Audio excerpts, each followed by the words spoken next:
என் கூந்தல் தேவன் தூங்கும் பள்ளி அறையா மலர் சூடும் வயதில் என்னை மறந்து போவதுதான் முறையா?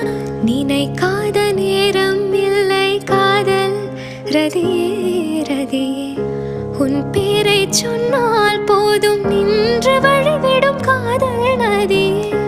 என் சுவாசம் உன் மூச்சில், உன் வார்த்தையின் பேச்சில், 5-6 நூற்றாண்டு வாழ்வோம் என் வாழ்வேவா. மலர்களே மலர்களே இது என்ன கனவா? மலைகளே மலைகளே இது என்ன நினைவா?